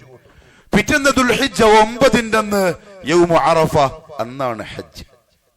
അൽ ഹജ്ജു അൽ അറഫ. ഹജ്ജ് എന്ന് പറഞ്ഞാൽ അറഫയിൽ പോയി നിൽക്കലാണ്, വേറെ ഒരു പരിപാടിയില്ല. അറഫ എന്ന് പറയുന്ന അതിവിശാലമായ മൈതാനം, അവിടേക്ക് ചെല്ലുന്ന ഹാജിമാരുടെ, ഹജ്ജുമ്മമാരുടെ മനസ്സിൽ വരുന്നൊരു പ്രധാന ചിത്രം മഹ്ശറായിരിക്കും. അതെപ്പോഴാ കാണാന്നറിയോ? ഒരു മഗ്രിബിനോട് അടുത്ത സമയം തമ്പിൽ നിന്നിറങ്ങി ഒരു പാറന്റെ മുകളിലോ ഒരു മരത്തിന്റെ ചില്ലന്റെ മുകളിലോ കയറി ഇരുന്നിട്ട് ഒന്ന് അറഫയൊന്ന് വീക്ഷിക്കണം. കാണാം വെളുവെളുത്ത വസ്ത്രങ്ങളും ഒരു ഭാഗത്ത് കറുകറുത്ത പർദ്ദയും ധരിച്ച ലക്ഷക്കണക്കിന് ഹാജിമാരും ഹജ്ജുമ്മമാരും. 2 കാര്യങ്ങൾ മാത്രമേ അവരെന്ന് ചെയ്യുന്നുള്ളൂ. ദുൽഹിജ്ജ 9 നിന്ന് ദുഹറിന് മുമ്പായിട്ടാണ് അറഫയിലെത്തുക. ആളുകള് നടന്നു വരുന്ന ആൾക്കാരുണ്ട്, വാഹനത്തിൽ വരുന്ന ആൾക്കാരുണ്ട്. മസ്ജിദുൻ നബവിന്റെ അടുത്ത് നിന്ന് അവര് ദുഹറും അസറും ജംആക്കി നിസ്കരിക്കും. അസറിനെ ദുഹറിന്റെ ഒപ്പം നിസ്കരിക്കും. എന്തുകൊണ്ടറിയോ? ഉച്ചയ്ക്ക് ശേഷം ഇനി മഗ്രിബ് വരെ ആ വിശാലമായ മൈതാനത്തില് ഇന്നത്തെ സൗദിയയിലെ 45 ഡിഗ്രി ചൂടില് 2 അമലുകൾ അവർക്ക് ചെയ്യാനുണ്ട്. 2 അമൽ. ഒന്ന്, അഫ്ദലു മാ ഖുൽതു അന വന്നബിയ്യൂന മിൻ ഖബ്ലി, ഞാനും എനിക്ക് മുമ്പ് വന്ന അമ്പിയാക്കളും പറഞ്ഞ വാക്കുകളിൽ ഏറ്റവും ശ്രേഷ്ഠമായ വാക്ക് തൗഹീദിന്റെ പ്രഖ്യാപനം. ലാ ഇലാഹ ഇല്ലല്ലാഹു വഹ്ദഹു ലാ ശരീക ലഹു ലഹുൽ മുൽക്കു വലഹുൽ ഹംദു യുഹ്യി വയുമീതു വഹുവ അലാ കുല്ലി ഷൈഇൻ ഖദീർ. ഇതിങ്ങനെ ചൊല്ലിക്കൊണ്ടിരിക്കുക എന്ന് പറഞ്ഞാൽ, അല്ലാഹ് നീ പറഞ്ഞ പോലെ എല്ലാം മാറ്റിവെച്ചു. തിരക്കും പൈസയും സൗകര്യവും പേരും പെരുമയും അതും ഇതും ഇതാ 2 തുണിയിൽ നിന്റെ മുമ്പിൽ വന്നിരിക്കുന്നു. ലാ ഇലാഹ ഇല്ലല്ലാഹ്, നീ അല്ലാണ്ട് ഒരു ഇലാഹും ഇല്ല, നീ അല്ലാതെ ഒരു സാധനം എന്റെ ഖൽബിലില്ല. അറഫയുടെ മരുഭൂമിയിൽ വെച്ച് ഈ വാക്കൊരു ഹാജ് പറയുമ്പോ, ഹജ്ജുമ്മ പറയുമ്പോ, അവന്റെ ഹൃദയത്തിന്റെ ഉള്ളിൽ അല്ലാഹു അല്ലാത്ത മറ്റാരെങ്കിലും ഉണ്ടെങ്കിൽ അവൻ കള്ളനാണ്, കാപട്യം പറയുന്നവനാണ്. ഓന്റെ ഹജ്ജ് അല്ലാഹ്ക്ക് ആവശ്യമില്ല. ഇവിടെ നിന്ന് തന്നെ അല്ല എല്ലാത്തവരോട് പറഞ്ഞിട്ട് അങ്ങോട്ട് പോകുന്നത് നഷ്ടമാണ്. നന്മയാ ചെയ്യുന്നെന്ന് വിചാരിക്കുന്ന ലക്ഷക്കണക്കിന് ഹാജിമാർ എല്ലാം വെള്ളത്തിലാണ്. മുവഹിദുകൾക്ക് മാത്രമേ ഹജ്ജുള്ളൂ, അല്ലാത്തവന് ഹജ്ജില്ല. ലാ ഇലാഹ ഇല്ലല്ലാഹു വഹ്ദഹു, അവൻ ഏകനാണ്. ലാ ശരീക ലഹു, അവനൊരു പങ്കുകാരനുമില്ല. മരിച്ചതുമില്ല, ജീവിച്ചിരിക്കുന്നതുമില്ല. നബിമാരുമില്ല, മലക്കുമില്ല, ജിന്നുമില്ല, സാലിഹില്ല, തങ്ങളില്ല, ബാവയില്ല, ബീവിയില്ല, അങ്ങനത്തെ ഒരു പരിപാടിയുമില്ല. ലാ ശരീക ലഹു, എന്നെ സൃഷ്ടിച്ച റബ്ബി ഏകൻ. ലഹുൽ മുൽക്ക്, അവനാണ് പരമാധികാരം, അംഗീകരിച്ചു കൊടുക്കാൻ. വലഹുൽ ഹംദു, എല്ലാ സ്തുതികളും അവന് മാത്രം. യുഹ്യി, അവനാണ് ജീവിപ്പിക്കുന്നവൻ. വയുമീതു, അവൻ തന്നെയാണ് മരിപ്പിക്കുന്നവൻ. വഹുവ അലാ കുല്ലി ഷൈഇൻ ഖദീർ, അവൻ മാത്രമാണ് എല്ലാത്തിനും കഴിവുള്ളവൻ, വേറെ ആർക്കും ഒരു കഴിവുമില്ല. ഇതങ്ങ് സമ്മതിച്ചു കൊടുക്കാൻ, ഇത് വർദ്ധിപ്പിക്കാൻ വേറെ പണിയൊന്നുമില്ല. അതിന്റെ ഇടക്ക് ദുആ. മുഹമ്മദ് സല്ലല്ലാഹു അലൈഹി വസല്ലം പറഞ്ഞു, ഖൈറു ദുആഇ ദുആഉ യൗമി അറഫ. ഒരടിമ ചെയ്യുന്ന ദുആകളിൽ ഏറ്റവും ഖൈറായ ദുആ അറഫ ദിവസത്തിന്റെ ദുആയാണ്. അത് മെമ്പറിന്റെ മൂന്ന് പറഞ്ഞാൽ നിങ്ങൾക്ക് മനസ്സിലാവൂല. എത്രയും പെട്ടെന്ന് അറഫയിലെത്തണം. അടുത്ത വർഷം തന്നെ അല്ലാഹു തൗഫീഖ് നസീബാക്കി തരട്ടെ. അവിടുന്ന് ചോദിക്കുമ്പം നമ്മൾ അറിയാതെ അടിമത്തം നമ്മുടെ ഉള്ളിലേക്ക് വരും. അറഫന്റെ ഭൂമിയിൽ ആ കത്തിജ്വലിക്കുന്ന സൂര്യന്റെ താഴെ അല്ലെങ്കിൽ കൊടും തണുപ്പില് ചോദിക്കുമ്പം അറിയാണ്ട് നമ്മൾ അടിമയായി മാറും. എന്ത് ചോദിക്കണം? A to Z. എന്താണോ ആവശ്യം അത് മൊത്തം എങ്ങനെ ചോദിക്കണം? ഒരാള് മുമ്പിൽ നിന്നിട്ട് മൈക്കിലൂടെ എങ്ങനെ ചോദിക്കുക? നമ്മള് ആമീൻ ആമീൻ ദുആ അല്ല. അന ഇൻദ ظنി അബ്ദി ബി, എന്റെ അടിമ എന്നെ കുറിച്ച് എന്താണോ വിചാരിക്കുക അതുപോലെയാകും ഞാൻ പെരുമാറുക. എന്റെ റബ്ബ്, എന്നെ സൃഷ്ടിച്ചവൻ, എന്നോട് കരുണ കാണിക്കുന്ന സ്നേഹമുള്ള ഇഷ്ടമുള്ള എന്റെ ഉടമസ്ഥൻ എത്ര കുരുത്തക്കേട് കാണിച്ചു, എന്തൊക്കെ തെമ്മാടിത്തരങ്ങൾ ചെയ്തു, എന്നിട്ടും എന്നെ ആട്ടിപ്പായിക്കാണ്ട് വാണാ നീ എന്റെ അടിമയാണെന്ന് പറഞ്ഞ് എന്നെ വിളിച്ച എന്റെ റബ്ബ്, ഭൂമിയിൽ ജീവിക്കുന്ന മഖ്ലൂഖാത്തുകളിലേക്കാൾ ഏറ്റവും അധികം എന്നെ ഇഷ്ടപ്പെടുന്ന, എന്നെ അറിയുന്ന എന്റെ റബ്ബ്, അവനോട് ഞാൻ ചോദിക്കേണ്ടത് എന്റെ ഏറ്റവും നല്ല ചങ്ങായിയോട് വർത്താനം പറയും പോലെ യോജിച്ച്, നിർബന്ധിച്ച്, ആവർത്തിച്ച്, ചോദിച്ച്, യാചിച്ച് വാങ്ങിയിട്ട് വരാൻ പറ്റണം. ചില അടിമകൾ അറഫയിൽ നമുക്ക് അങ്ങനെ കാണാം. അവരെ ദുആ കാണുമ്പോൾ കൊതിയായി പോകും. അവർ അല്ലാഹുമായിട്ടുള്ള ആ അടുപ്പം നമുക്ക് ഫീലാവും. അവർ വർത്താനം കേട്ടാൽ, ആ ദുആഇന്റെ കോലം കണ്ടാൽ. ഏറ്റവും നല്ല ദുആ അറഫ. അതാണ് ഹാജിമാരുടെ അന്ന് മഗ്രിബ് വരെയുള്ള അറഫയിലെ ജോലി. ഒരു ജോലിയുമില്ല, വേറെ ഒരു ജോലിക്കാരും പോവില്ല. എന്നാലും അതിനിടയിൽ ചില ഭാഗ്യം കെട്ടവർ മൗലൂദും റാത്തീബും ഖുതുബിയ്യത്തും ഒക്കെ അറഫയിലെ തമ്പിൽ നടത്തുന്നത് കാണാം. അള്ളാഹു ഹിദായത്തിന് നസീബാക്കി കൊടുക്കട്ടെ. മഗ്രിബാവും, ദുൽഹിജ്ജ 9 അന്ന് മഗ്രിബാകുമ്പം അവിടെ അന്തരീക്ഷം മാറും. പിന്നെ സാധാ പോലെ ആയിരിക്കൂല. അന്തരീക്ഷം മാറാന്ന് പറഞ്ഞാൽ മുഹമ്മദ് സല്ലല്ലാഹു അലൈഹി വസല്ലം പറഞ്ഞു, അള്ളാഹു അറഫ മൈതാനിയോട് അടുക്കും. കമാ യലീഖു ലിദാതി, നമുക്ക് എങ്ങനെയാണെന്ന് അറിയില്ല, അവന്റെ ദാത്തിന് യോജിച്ച് എങ്ങനെയാണോ അങ്ങനെ. കൂടെ മലായികത്ത് ഉണ്ടാവും. എത്ര മലക്കുകൾ! 2 ദിവസമാണ് ഏറ്റവും അധികം മലക്കുകൾ ഭൂമിയിലേക്ക് വരിക. ഒന്ന് ലൈലത്തുൽ ഖദർ, മറ്റൊന്ന് അറഫ ദിവസം. ഭൂമിയിൽ ശൈത്താന് ഏറ്റവും വ്യസനം, സങ്കടം, ദേഷ്യം, വെറുപ്പ്, വേവലാതി, ആവലാതി, നെട്ടോട്ടം അത് വരുന്ന ദിവസം യൗമു അറഫ. ലക്ഷക്കണക്കിന് വരുന്ന അടിയാറുകളുടെ മുന്നിലേക്ക് റബ്ബടുത്ത് വരുന്നു, മലായികത്ത് വലയം ചെയ്യുന്നു. ആ അടിമകളെ നോക്കിക്കൊണ്ട് അല്ലാഹു പറയുന്നു, യാ മലായികതി ഉൻദുറു ഇലാ ഇബാദി അതൗനി ശുഅസൻ ഉബ്റാ. മലായികത്തെ, എന്റെ അടിമകളെ നോക്ക്, എന്റെ അടിമകളെ നോക്ക്. നിങ്ങൾ എന്താന്ന് പറഞ്ഞത്? രക്തച്ചൊരിച്ചിലുണ്ടാക്കും, ഫസാദ് ഉണ്ടാക്കും, കുഴപ്പമുണ്ടാക്കും. എന്തിനാ അങ്ങനത്തെ ഒരു അടിമ എന്നല്ല നിങ്ങൾ എന്താ എന്നോട് കമന്റ് പറഞ്ഞ്? ഉൻദുറു ഇലാ ഇബാദി, നോക്കിയേ, അതൗനി ശുഅസൻ ഉബ്റാ. എന്റെ അടുത്തേക്ക് അവര് വന്നു. ഞാൻ കൊടുത്ത പൈസ അതെനിക്ക് വേണ്ടി ചെലവാക്കി, ഞാൻ കൊടുത്ത ആരോഗ്യം അവൻ ചെലവാക്കി. ഏതെല്ലോ മുക്കുന്ന മൂലയിന്ന് പൊടി പിടിച്ച്, ചേറ് പിടിച്ച്, വിയർത്ത് കുടിച്ച് ഒരു വൃത്തിയില്ലാത്ത കോലത്തിൽ ഇതാ എന്റെ അടിമ. മാ അറാദഹ ഉല. അതാണ് ചോദ്യം. മലക്കുകളെ, ഈ അടിയാറുകളുടെ മനസ്സിന്റെ ലക്ഷ്യം, ഉദ്ദേശം എന്തായിരിക്കും? അവർക്ക് ദുനിയാവ് എന്താ ഇവിടുന്ന് കിട്ടാനുള്ളത്? എന്ത് സുഖം ഇവിടെ കിട്ടാനുള്ളത്? ഇവരുടെ മനസ്സിന്റെ പൂതി എന്തായിരിക്കും? ഉഷ്ഹിദുക്കും യാ മലായികതി, മലക്കുകളെ, നിങ്ങളെ സാക്ഷിയാൽ ഖദ് ഗഫർതു ലഹും, ഞാൻ എന്റെ അടിമകൾക്ക് ഇതാ പുറത്തു കൊടുത്തിരിക്കുന്നു. ഖലാസ്, അതെന്നെ അന്ന് കിട്ടാനുള്ളത്. അതാണെന്ന് അറഫത്ത് കിട്ടാനുള്ളത്. എങ്ങനെ പുറത്തു? ഹൃദയത്തിൽ ഒരു തരുമ്പിന് പോലും കറബാക്കിയില്ലാതെ കയൗമി വലദത്ഹു ഉമ്മു മഗ്ഫിറ. അത് മഗ്രിബിന്, അറഫ ദിവസം മഗ്രിബിനോട് അടുത്ത സമയത്താണ് അത് സംഭവിക്കുക. ആയിഷ റളിയല്ലാഹു അൻഹ റിപ്പോർട്ട് ചെയ്ത ഹദീസ് കാണാം. റസൂലുള്ളാഹി സ്വല്ലല്ലാഹു അലൈഹി വസല്ലം തങ്ങൾ പറഞ്ഞു, 365 ദിവസങ്ങളിൽ അല്ലാഹു ഏറ്റവും അധികം അടിമകളെ നരകത്തിൽ നിന്ന് മോചിപ്പിക്കുന്ന ദിവസം യൗമു അറഫ, ദുൽഹിജ്ജ 9. അത്ര ഭയങ്കര പരിപാടികളാണ് ഈ വരുന്ന വ്യാഴാഴ്ച അറഫയിൽ നടക്കാനിരിക്കുന്നത്. മഗ്രിബായി, അറഫ കഴിഞ്ഞു. ഇനി ഹാജിമാർക്കൊരു ഒഴുക്കുണ്ട്. ഖുർആൻ പറഞ്ഞ പോലെ, ഖുർആൻ ഉപയോഗിച്ച വാക്കെന്താ അറിയോ? ഒഴുക്ക് എന്നാണ്. അതെ, അറഫയിൽ നിന്ന് മുസ്ദലിഫയിലേക്കുള്ള ഒഴുക്ക്. അന്ന് മുസ്ദലിഫയിൽ ദുൽഹിജ്ജ 9 കഴിഞ്ഞ പെരുന്നാളിന്റെ രാത്രി മുസ്ദലിഫയിലാണ് ഹാജിമാർക്കുള്ള അമൽ. എന്താ അവിടുത്തെ അമല്? ഉറക്കം. മുസ്ദലിഫയിലെ അമല് ഉറക്കം. മബീതു ബി മുസ്ദലിഫ, ഉറങ്ങിക്കൊള്ളണം. ഉറങ്ങും. എന്തുകൊണ്ടറിയോ? കഴിഞ്ഞ അറഫയിൽ അവന് ഭയങ്കര ജോലി ഉണ്ടായിരുന്നു. എന്തായിരുന്നു ജോലി? ചെയ്ത പാപങ്ങൾ മാപ്പാക്കിക്കണം. കുറെ ചോദിച്ചു വാങ്ങാനുണ്ട്, കുറെ ആൾക്കാർ ചോദിക്കാൻ വേണ്ടി പറഞ്ഞ് ഏൽപ്പിച്ച് വിട്ടിട്ടുണ്ട്. സമയം പാഴാക്കാട് അവൻ നിന്ന് ചോദിച്ച് ക്ഷീണിച്ച് അവശനാണ്. മുസ്ദലിഫയിലേക്ക് നടക്കുന്ന ആൾക്കാർ അധികവും. വാഹനത്തിൽ ചിലപ്പോൾ 6 മണിക്കൂർ എടുക്കും, നടന്നാൽ അരമണിക്കൂറുണ്ടെത്തും. അത് അവിടുത്തെ അവസ്ഥ. കാരണം അങ്ങോട്ട് ഒഴുകുന്നത് 10,000, 1,000, 25,000, 50,000 അല്ല, 40 ലക്ഷത്തോളം വരുന്ന ആളുകൾ ഒഴുകുകയാണ്. മുസ്ദലിഫ ഒരു ചെറിയ പ്രദേശമാണ്. അവിടെ എങ്ങനെ ഒറ്റ രാത്രിയിൽ 40 ലക്ഷം ആൾക്കാർ ഉറങ്ങുക? ശഅഇറുല്ലാഹ്, മഹാത്ഭുതമാണ്. അത് ഇവിടുന്ന് പറഞ്ഞാൽ തിരിയില്ല, അത് മുസ്ദലിഫയിൽ ചെന്ന് നോക്കണം. ഉലമാക്കൾ പറഞ്ഞു, ഉമ്മാന്റെ ഗർഭപാത്രം പോലെയാണ് ഹജ്ജുമായി ബന്ധപ്പെട്ട് കർമ്മങ്ങൾ നടക്കുന്ന സ്ഥലങ്ങൾ. ഒരു കുഞ്ഞിയും പിടിക്കും, രണ്ടും പിടിക്കും, 10 വരെ കുഞ്ഞുങ്ങളെ പ്രസവിച്ച പെണ്ണുങ്ങളുണ്ട്. ഗർഭാശയം അപ്പോഴും ഒന്ന് തന്നെയാണ്. അത് എത്ര കുഞ്ഞുങ്ങളായാലും വന്നോളും. മുയലൊക്കെ പ്രസവിക്കുന്നുണ്ടില്ലേ? അതേപോലെയാണ് മക്കയും പരിസരവും. എത്ര ലക്ഷങ്ങൾ വന്നാലും അതിങ്ങനെ വികസിച്ചുകൊണ്ടിരിക്കും.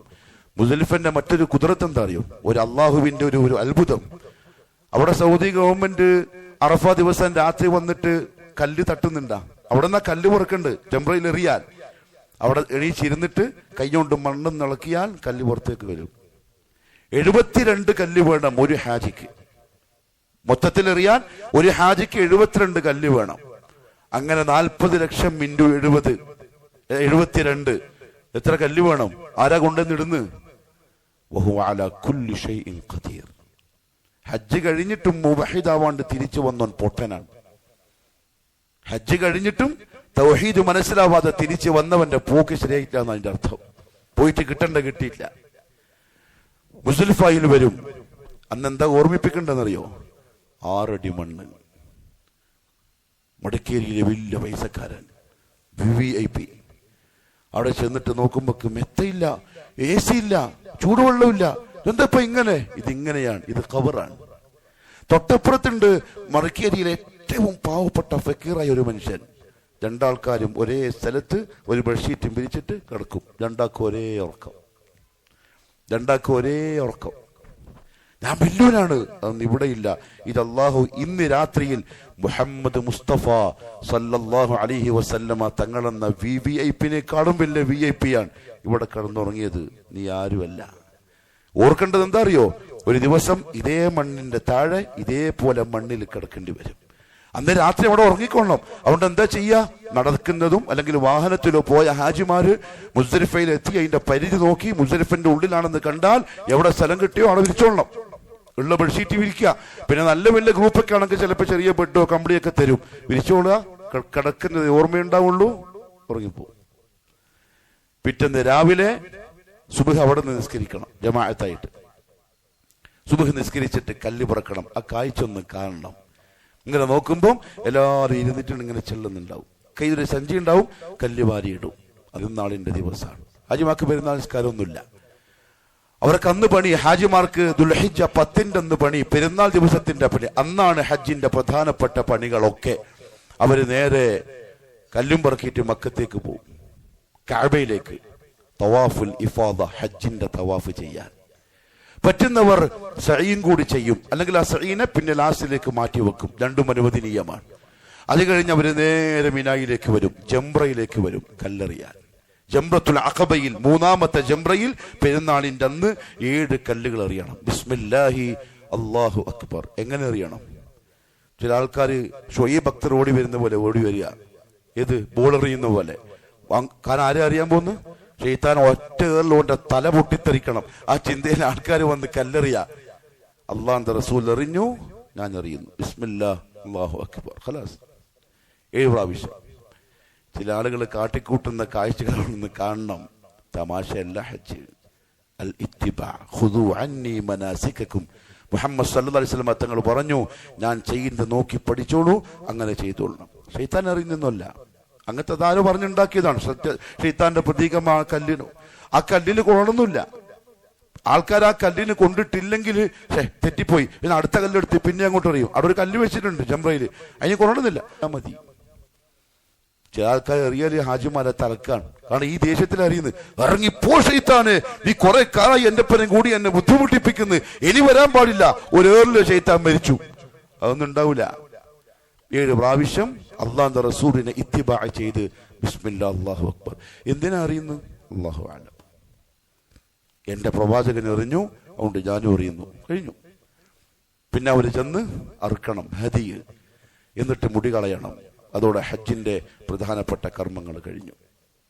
പെരുന്നാളിന്റെ അന്ന് പിന്നെ അവര് നേരെ മടങ്ങുന്നത് മിനായിലേക്കാണ്. ഇനി അങ്ങോട്ട് 11, 12, 13, ഒന്നുകിൽ 12 അല്ലെങ്കിൽ 13 ഈ ദിവസങ്ങളിൽ അവർക്ക് പണിയൊന്നുമില്ല. മിനായിൽ താമസം, രാവിലെ ളുഹറിന് ശേഷം പോയി ജംറകളിൽ കല്ലെറിയാൽ. ഇതാണ് ഹജ്ജിന്റെ പ്രധാനപ്പെട്ട കർമ്മം. 12 വേണമെങ്കിൽ തിരിച്ചു വരാം, അല്ലെങ്കിൽ 13 വരെ നിൽക്കാം. 13 മഗ്രിബോട് കൂടി ഹജ്ജ് കഴിഞ്ഞു. അള്ളാഹ്ക്ക് വേണ്ടി മൻ ഹജ്ജലില്ലാഹ്, അള്ളാഹ്ക്ക് വേണ്ടിയാണ് ഇത്രയും പരിപാടി ചെയ്തതെങ്കിൽ റജഅ കയൗമി വലദത്ഹു ഉമ്മുഹു, 13 കഴിഞ്ഞ് നേരെ മക്കത്ത് പോയി തവാഫുൽ വിദാ ചെയ്യും, കഅബയോട് വിട പറയും. അതൊരു പൊട്ടിക്കരച്ചിലിന്റെ തവാഫാണ്. അത് അവിടെ നിന്ന് കാണണം. എന്തുകൊണ്ടറിയോ? പിറക്കി പിറക്കി പിറക്കി വെച്ച പൈസയായിരിക്കും ഹജ്ജിന് വരാൻ. അങ്ങനെ ഒന്നായി കിട്ടി, ഗവൺമെന്റ് ലിസ്റ്റ് കിട്ടി, അവിടെ എത്തി, കൺകുളിർക്ക കണ്ട്, ചെയ്യേണ്ടൊക്കെ നല്ല മനോഹരമായി ചെയ്ത്, ഇഷ്ടംപോലെ ദുആവും ചെയ്ത്, ഇനി ആ നാട്ടിലേക്ക് എപ്പോഴാ പറക്കാൻ പറ്റുകയെന്നറിയില്ല. ചിലപ്പോൾ അടുത്ത കൊല്ലം മയ്യത്തായെങ്കിൽ ആ സങ്കടത്തിലും വേദനയിലും ചില ഹാജിമാര് കാണണം, പൊട്ടിക്കരയുന്നുണ്ടാവും കാബന്റെ മുമ്പ്. അതെ, വിദാഇന്റെ തവാഫ് ആ കരച്ചിലിന്റെ തവാഫാണ്, വിട പറയലാണ്. അതും കഴിഞ്ഞ് വന്നാൽ പിന്നെ അവിടെ നിൽക്കലില്ല, പിന്നെ പെട്ടെന്ന് നാട്ടിലേക്കാണ്. അത് ഈ ദിവസങ്ങളിൽ നടക്കാൻ പോവാൻ ഹജ്ജ് കർമ്മം, ദുനിയാവിലെ ഏറ്റവും നല്ല അമൽ. അതോടുകൂടി അർക്കാനുൽ ഇസ്ലാം മൊത്തത്തിലും പൂർത്തിയാക്കി പക്കാ മുസ്ലിമായി. അള്ളാഹു തൗഫീഖ് നസീബാക്കി തരട്ടെ.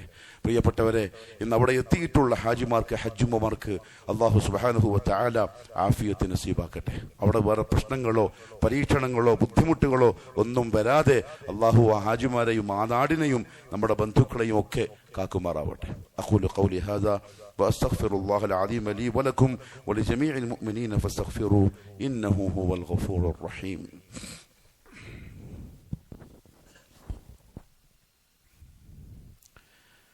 الحمد لله رب العالمين، والصلاة والسلام على نبينا محمد وعلى آله وصحبه أجمعين. أما بعد فيا أيها الناس أوصيكم وإياي ثانيا بتقوى الله. അള്ളാഹുവിന്റെ സത്യവിശ്വാസികളായ അടിമകളെ, ജീവിതത്തിന്റെ എല്ലാ മേഖലകളിലും കഴിവിന്റെ പരമാവധി അള്ളാഹുവിനെ സൂക്ഷിക്കണേ എന്നെന്നോടും നിങ്ങൾ ഓരോരുത്തരോടും ഒരിക്കൽ കൂടി ഉപദേശിക്കുന്നു, വസിയത്ത് ചെയ്യുന്നു. മഴക്കാലമാണ്, മഴ അനുഗ്രഹമാണ്. ഒന്ന്, അള്ളാഹു മഴയിലൂടെ നമ്മളെ ബോധ്യപ്പെടുത്തുന്ന ചില സംഗതികളുണ്ട്. അതിലൊന്ന് ഒരു ദൃഷ്ടാന്തമാണ്. ഇന്നല്ലാഹ ഇൻദഹു ഇൽമുസ്സാഅ, അള്ളാഹ്ക്ക് മാത്രമായിട്ടുള്ള ചില ഇൽമുകളുണ്ട്. ഒന്ന് അന്ത്യനാളിന്റെ ഇൽമാണ്. അതെപ്പോ സംഭവിക്കുക അള്ളാഹ്ക്ക് മാത്രമേ അറിയൂ. വയുനസ്സിലുൽ ഗൈസ, മഴ എപ്പോഴാണ് വരിക അള്ളാഹ്ക്ക് അല്ലാണ്ട് പറയാൻ പറ്റൂല. പിന്നെ നിരീക്ഷകന്മാര്, ശാസ്ത്രജ്ഞന്മാര് പറയും വരാനും വരാതിരിക്കാനും ചാൻസ് ഉണ്ട്. അത് നമുക്ക് ഇടുന്നും പറയാം, അതിനാ ഓഫീസിൽ പോയിട്ട് ഇരിക്കണം എന്നില്ല, അതങ്ങനെ പറയാൻ പറ്റുള്ളൂ. വയുനസ്സിലുൽ ഗൈസ്, അള്ളാഹ്ക്ക് മാത്രം അറിയുന്ന ഇൽമാണ് എപ്പം മഴ പെയ്യും. നമ്മൾ മഴ പെയ്യൂന്ന് പറയുന്ന എപ്പോഴാ? അതിന്റെ ലക്ഷണങ്ങൾ കാണുമ്പോഴാണ്. അത് വരാനുള്ള ചില അടയാളങ്ങൾ അവർക്ക് നിരീക്ഷണത്തെ കാണുമ്പോൾ അവർ പറയുന്നതാണ്. അത് വരുത്തുന്നത് അള്ളാഹു മാത്രമാണ്, വേറാൾക്കൊന്നും സാധിക്കൂല. അവിടെയാണ് ചില ആളുകൾ തെറ്റിപ്പോയത്. മഴ വർഷിപ്പിക്കാൻ വേറെ ആൾക്കാർക്ക് കഴിയും എന്ന് വിശ്വസിക്കുന്നവരുണ്ട്. ഓ മുശ്രിക്ക, എത്രത്തോളം എന്നറിയോ? മഴയുടെ ഉത്തരവാദിത്തം അള്ളാഹു ഏൽപ്പിച്ചിരിക്കുന്നത് മീകായിൽ എന്ന് പേരുള്ള മലക്കിനെയാണ്. ചില ആളുകൾ ആ മീകായിനെ അവരെ വിളിച്ചിട്ട് പറയാറുണ്ട്, മീകായിലെ മഴയില്ല, മഴ വേണം എന്ന് പറഞ്ഞതായി ചില ആളുകൾ പ്രസംഗത്തിൽ ഉമ്മത്തിനോട് പ്രസംഗിക്കുന്ന നമ്മൾ കേട്ടിട്ടുണ്ട്. ഓ മുശ്രിക്ക, അള്ളാഹ് പറയാണ് എനിക്ക് മാത്രമേ അറിയൂ, മീകായിലിന് അറിയില്ല. ചില ഔലിയാക്കളെ വിളിച്ചിട്ട് മഴ പെയ്യിപ്പിക്കാൻ ദുആ ചെയ്ത സംഭവം വരെയുണ്ട്. അള്ളാഹു കാക്കട്ടെ. യുനസ്സിലുൽ ഗൈസ്, അള്ളാഹ്ക്ക് മാത്രമേ അറിയൂ. അവിടെ മഴ ചോദിക്കേണ്ടത് അള്ളാഹിനോടാണ്, മഴ നിർത്താൻ പറയേണ്ടത് അള്ളാഹിനോടാണ്. 2, അള്ളാഹിന്റെ റുബൂബിയ്യത്തിന്റെ ബുർഹാനാണ് മഴ. സൂറത്തുൽ വാഖിഅ, അഫറഅയ്തുമുൽ മാഅ അല്ലദീ തശ്റബൂൻ, അള്ളാഹു ചോദിക്കാൻ, അടിമകളെ എങ്ങോട്ടാ നിങ്ങൾ ഈ പോകുന്നത്? ആരോടാ നിങ്ങൾ ഈ ദുആ ചെയ്യുന്നത്? ആരോടാ നിങ്ങൾ സഹായം തേടുന്നത്? ആരെയാ നിങ്ങൾ പ്രതീക്ഷിക്കുന്നത്? നിങ്ങൾക്ക് ജസ്റ്റ് നിങ്ങൾ കുടിക്കുന്ന വെള്ളത്തെ പറ്റി ഒന്ന് ചിന്തിച്ചൂടെ? അഫറഅയ്തുമുൽ മാഅ അല്ലദീ തശ്റബൂൻ അഅൻതും അൻസൽതുമൂഹു മിനൽ മുസ്ൻ അം നഹ്നുൽ മുൻസിലൂൻ, നിങ്ങളാണോ അതിനെ മേഘത്തിൽ നിന്ന് താഴേക്ക് ഇറക്കിയത്? അതല്ല എന്റെ പുറമെ നിങ്ങൾ ആരെയൊക്കെ വിളിക്കുന്നുണ്ട്, അവരാണോ മഴ വർഷിപ്പിച്ചത്? അം നഹ്നുൽ മുൻസിലൂൻ, നാമാണോ മഴ വർഷിപ്പിച്ചത്? എന്താ അടിമ പറയാ? നീയല്ല, ഇന്ന വലിയാണ് എന്താ പറയാ? അം നഹ്നുൽ മുൻസിൽ വലൗ നശാഉ ലജഅൽനാഹു, നാം ഉദ്ദേശിച്ചിരുന്നുവെങ്കിൽ ആ വെള്ളത്തെ കലർപ്പുള്ള വെള്ളമാക്കി മാറ്റുമായിരുന്നു. കുടിക്കാൻ പറ്റാത്ത തരത്തിൽ എന്ത് ചെയ്യുമായിരുന്നു? ആർക്കാ ശുദ്ധിയാക്കി തരാൻ പറ്റുക? ആർക്കാ നല്ല വെള്ളം കൊണ്ടുതരാൻ പറ്റുക? അതുകൊണ്ട് മഴ വരുമ്പം മുഅ്മിനിന്റെ മനസ്സിൽ ഈ ചിന്തകൾ വരണം. അള്ളാഹു അവന്റെ റുബൂബിയ്യത്തിന്റെ തെളിവാ നമുക്ക് കാണിച്ചു തരുന്നത്. റസൂലുള്ളാഹി സ്വല്ലല്ലാഹു അലൈഹി വസല്ലം മഴ വരുന്ന സമയത്ത് ചെയ്ത ചില കാര്യങ്ങളുണ്ട്, അതൊന്ന് സൂചിപ്പിക്കാൻ. അതിലൊന്ന്, ആദ്യത്തെ മഴ ശരീരത്തിന് കൊള്ളിക്കൽ സുന്നത്താണ്. അത് കഴിഞ്ഞു. ആദ്യത്തെ മഴ നബി സല്ലല്ലാഹു അലൈഹി വസല്ലം വസ്ത്രം മാറ്റി മഴയത്തിറങ്ങി നിന്ന് ശരീരത്തിന് മഴ കൊള്ളിക്കുമായിരുന്നു. അല്ലാഹുവിന്റെ റസൂലിന്റെ പ്രധാനപ്പെട്ട സുന്നത്താണ്, മഹ്ജൂറായ സുന്നത്തിൽപ്പെട്ടതാണ്. ആരും അത് ചെയ്യലില്ല, അത് ചെയ്യണം. മഴയുടെ ലക്ഷണമായിട്ട് കാറ്റ് വരും. കാറ്റ് കണ്ടാൽ ആയിഷ റളിയല്ലാഹു പറയാൻ, റസൂലുള്ളാഹിന്റെ മുഖത്തിന്റെ നിറം മാറും, പേടി പോലെ. അങ്ങോട്ട് നടക്കും, ഇങ്ങോട്ട് നടക്കും, അങ്ങോട്ട് നടക്കും, ഇങ്ങോട്ട് നടക്കും. ആയിഷ ബീവി ചോദിക്കും, യാ റസൂലുള്ളാഹി എന്തു പറ്റി? ആയിഷ, ആദിന് മുമ്പ് വന്നതും ഇങ്ങനത്തെ ഒരു കാറ്റാണ്. ആദിനെ സൃഷ്ടിക്കുന്നതിന് മുമ്പ് വന്നതും ഇതേപോലത്തെ ഒരു കാറ്റാണ്. ഫലമ്മാ റഅൗഹു ആരിദൻ മുസ്തഖ്ബില ഔദിയതിഹിം ഖാലൂ ഹാദാ ആരിദുൻ മുംതിറുനാ ബൽ ഹുവ മസ്തഅജൽതും ബിഹി റീഹുൻ ഫീഹാ അദാബുൻ അലീം.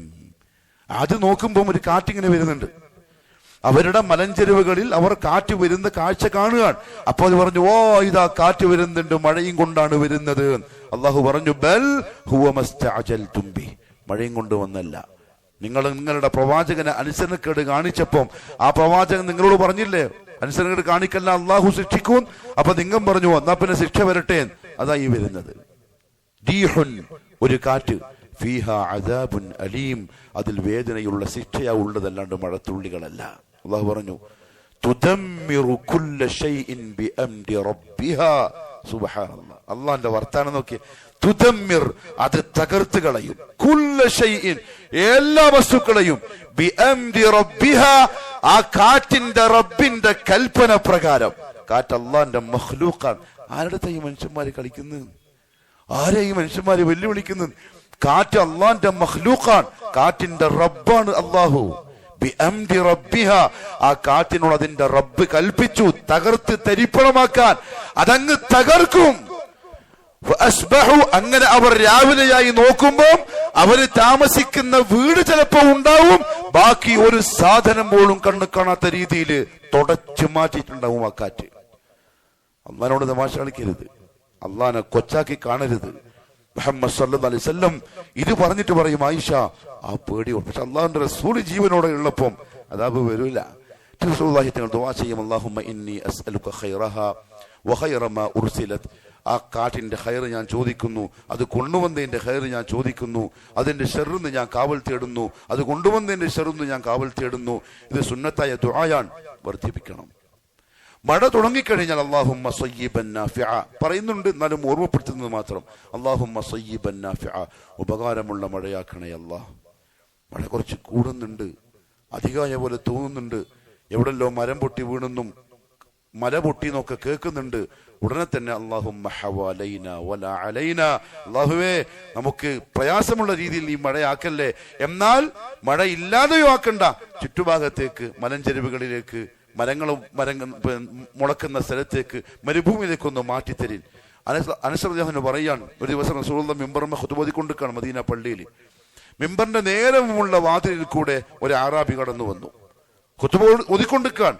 നേരെ മുമ്പിൽ വന്നു, യാ റസൂലല്ലാഹ്, മഴയില്ല, പട്ടിണിയിലാണ്, മൃഗങ്ങളൊക്കെ വിശന്ന് മരിക്കാൻ തുടങ്ങി, കൃഷിയൊന്നും മുളക്കുന്നില്ല, ഒന്ന് ദുആ ചെയ്യണേ. റസൂലുള്ളാഹി ഖുതുബ നിർത്തി. അല്ലാഹുമ്മ അഗിസ്ന, അല്ലാഹുമ്മ അഗിസ്ന, അല്ലാഹുമ്മ അഗിസ്ന 3 പ്രാവശ്യം. അല്ലാഹുവേ മഴതാ അല്ലാഹ്. സഹാബാക്കൾ നേർക്കുനേരെ കാണുകയാണ്. അനസ് ബിൻ മാലിക് പറഞ്ഞു, നമ്മൾ വെയിലും കൊണ്ടാ പള്ളിയിലേക്ക് വന്നത്. റസൂലുള്ളാഹി ഇത് 3 പ്രാവശ്യം പറഞ്ഞു. കൈ താഴ്ത്തുമ്പോഴേക്കും മദീനന്റെ ഭാഗത്ത് കറുത്തിരുണ്ട മേഘങ്ങൾ വരും നമ്മൾ കണ്ടു. അവിടെ മേഘത്തിന്റെ ഒരു പൊടി പോലും ഉണ്ടായിട്ട. അദ്ദേഹം പറഞ്ഞ വാക്കതാണ്, ഒരു പൊടി പോലും ഉണ്ടായിട്ട. അപ്പുറത്തുള്ള വീടുകളൊക്കെ നമുക്ക് ശരിക്കും കാണാമായിരുന്നു. ഇത് കഴിഞ്ഞപ്പോഴേക്കും കറുത്ത മേഘം വന്ന് മൂടി, അങ്ങോട്ടിങ്ങോട്ടൊന്നും കാണാത്ത രീതിയിൽ ശറബറ മഴങ്ങു തുടങ്ങി. നമ്മൾ വെയിലും കൊണ്ട് വന്നു, മഴയും കൊണ്ടിട്ട് ഇറങ്ങിപ്പോയി. 6 ദിവസം നിരന്തരമായ മഴ, ഒരാഴ്ച. പിറ്റേന്ന് ഖുതുബ നടത്ത റസൂലുള്ളാഹി തങ്ങൾ. അടുത്ത ആഴ്ചത്തെ വെള്ളിയാഴ്ച അതേ അറാബി വന്നു, യാ റസൂലല്ലാഹ്, മൃഗങ്ങളെല്ലാം ചാവാൻ തുടങ്ങി, കൃഷിയിടത്തിലൊക്കെ വെള്ളപ്പൊക്കായി, നമ്മളാകെ പ്രയാസത്തിലാണ്, ഒന്ന് മാറ്റിത്തരാൻ ദുആ ചെയ്യണേ. കൈവക്കി. അല്ലാഹുമ്മ ഹവാലൈന വല അലൈന. അല്ലാഹുവേ, നമുക്കിത് നാശമായി മാറുന്നുണ്ട്, ഒന്ന് മാറ്റിത്തരണേ അല്ലാ. അനസ് റളിയല്ലാഹു പറഞ്ഞു, മഴയും കൊണ്ട് വന്നു, നമ്മൾ വെയിലും കൊണ്ടിട്ട് പുറക്കേക്ക് പോയി. മുഹമ്മദുർ റസൂലുള്ളാഹി സ്വല്ലല്ലാഹു അലൈഹി വസല്ലം. ഇത് നേർക്ക് നേരെ പള്ളിയിൽ നിന്ന് കണ്ട സഹാബത്തിന്റെ ഈമാനെന്ന് ആലോചിച്ച് നോക്കിയേ. പക്ഷേ എന്നിട്ടും മുഹമ്മദ് സല്ലല്ലാഹു അലൈഹി വസല്ലം പ്രശംസിച്ചത് നമ്മളെയാണ്. റസൂലുള്ളാഹി പറഞ്ഞു, നിങ്ങൾ എൻ്റെ അസ്ഹാബുകളാണ്, പക്ഷെ എൻ്റെ ഇഖ്വാനുകൾ വേറെയാണ്. നിങ്ങൾ എൻ്റെ സഹവാസികൾ. ഇഖ്വാൻ എൻ്റെ കൂടപ്പുറകളെ പോലത്തെ ആൾക്കാർ, അവര് എന്നെ കണ്ടിട്ടുണ്ടാവില്ല. നിങ്ങളിത് അവർക്ക് പറഞ്ഞു കൊടുക്കും, അത് കേട്ടിട്ട് അവർ വിശ്വസിക്കും. അതാരാണ്? അത് ഞാനും നിങ്ങളുമാണ്. അള്ളാഹു ആ കൂട്ടത്തിൽ പെടുത്തി അനുഗ്രഹിക്കുമാറാവട്ടെ. മാത്രമല്ല പ്രിയപ്പെട്ടവരെ, മഴ അള്ളാഹു സുബ്ഹാനഹു വ തആല നമുക്ക് അനുഗ്രഹമായി തന്നതാണ്. മഴ കൂടി, മഴ ഭയങ്കര അധികമായി, പുരക്കുന്ന പുറത്തിറങ്ങാൻ പറ്റുന്നില്ല. നിസ്കാരം നമുക്ക് ജംഅ ചെയ്യാം. ളുഹർ അസറിലേക്ക്, മഗ്രിബ് ഇശായിലേക്ക്. സുന്നത്താണത്. അത് നടപ്പിലാക്കണം. പ്രത്യേകിച്ച് മടിക്കേരി പോലുള്ള സ്ഥലങ്ങളിൽ ശക്തമായ മഴ വന്നു, ആളുകൾക്ക് പള്ളിയിലേക്ക് വരാൻ ബുദ്ധിമുട്ടുണ്ട്. ഒരു ടെൻഷനും വേണ്ട. അദ്ദീന യുസ്റൻ. തൗഹീദ് അല്ല അദ്ദീന യുസ്റൻ. തൗഹീദ് കടുപ്പാണ്. പക്ഷെ മുവഹിദ് ചെയ്യുന്ന അമലുകളിൽ അള്ളാഹു റുഖ്സകൾ തന്നിട്ടുണ്ട്. നല്ല മഴ, ളുഹറിന് നോക്കുമ്പോൾ നല്ല മഴയുണ്ട്, അസറിന് ബുദ്ധിമുട്ടാണ്, പ്രയാസമാണ്. ളുഹർ നിസ്കരിച്ച് ഇമാം പറയും, അസറും കൂടി നമുക്ക് നിസ്കരിക്കാം.